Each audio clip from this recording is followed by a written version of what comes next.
রবিবার মধ্যরাতে আনন্দপুরে নাজিরাবাদের একটি মোমো তৈরির কারখানায় ভয়াবহ অগ্নিকাণ্ড।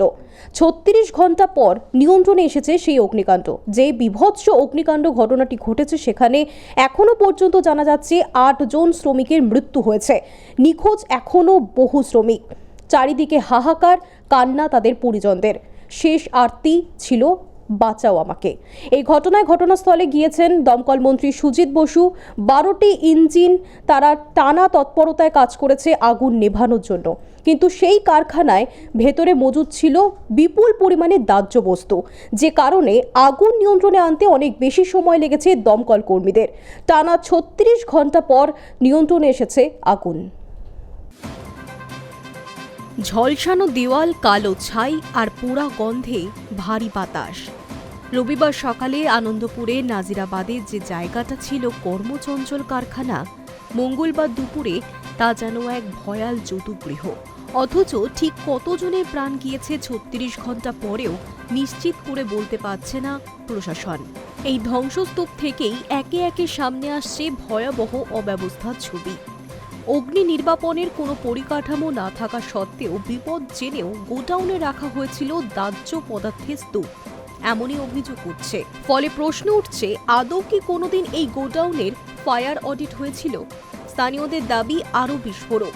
মোমো তৈরির কারখানার আড়ালে চলত অবৈধ কোল্ড ড্রিঙ্কস তৈরির কাজ।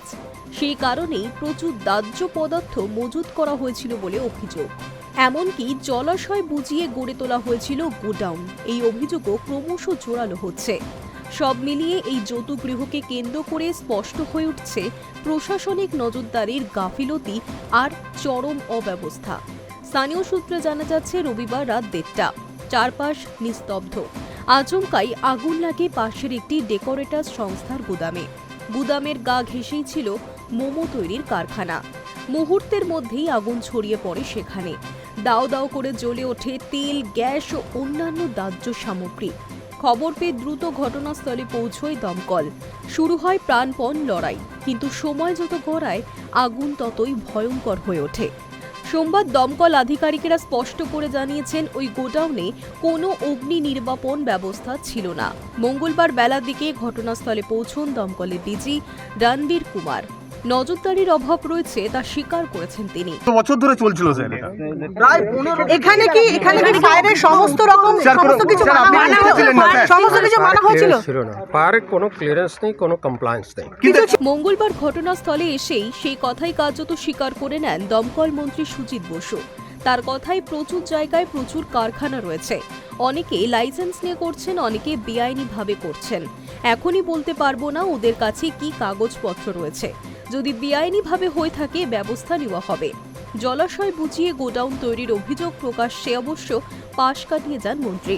বলেন, এটা ভূমি দপ্তর দেখবে, যাদের দেখার দায়িত্ব তারা দেখবে।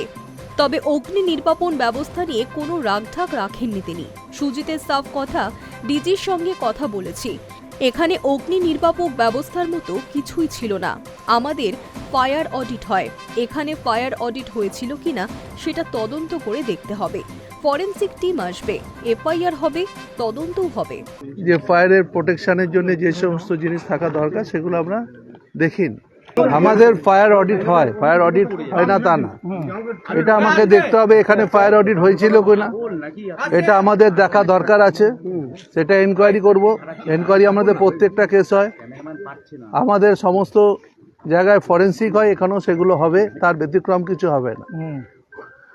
ফায়ার অডিট এখানে হয়েছে কি হয়নি এটা আমি এক্ষুনি বলতে পারবো না, কিন্তু ফায়ার অডিট আমাদের হয়, প্রতি মাসেই ফায়ার অডিট আমাদের ডিপার্টমেন্ট থেকে হয় এবং অন্যান্য ডিপার্টমেন্টও আমাদের সঙ্গে যুক্ত থাকে।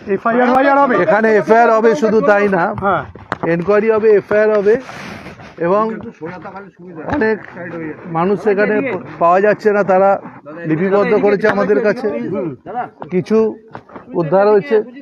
পুরো লিস্ট এক্ষুনি বলতে পারবো না, পুলিশের বিষয়টা দেখছে, পুলিশ সেটা বলবে।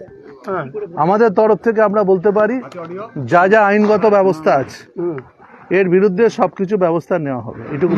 কারখানা দেখুন, কলকাতা শহরে প্রচুর জায়গায় প্রচুর কারখানা আছে, আবার অনেকে লাইসেন্স নিয়েও করছে, অনেকে ইনলিগালও করছে।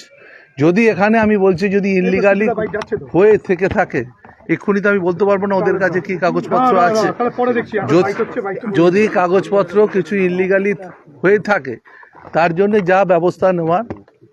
মন্ত্রী আশ্বস্ত করেছেন অভিযোগ প্রমাণিত হলে মালিকের বিরুদ্ধে কড়া ব্যবস্থা নেওয়া হবে। তবে মঙ্গলবার পর্যন্ত সেই মালিকের কোনো হদিশই মেলেনি। সবকিছুর মাঝেই ধ্বংসস্তূপের সামনে দাঁড়িয়ে এক রাশ ক্ষোভ উগরে দিচ্ছেন নিখোঁজদের পরিজনেরা। তাদের আক্ষেপ, চরম অব্যবস্থা আর নজরদারির গাফিলতির মূল্য দিতে হলো অনেকগুলো প্রাণ দিয়ে। Hi news network.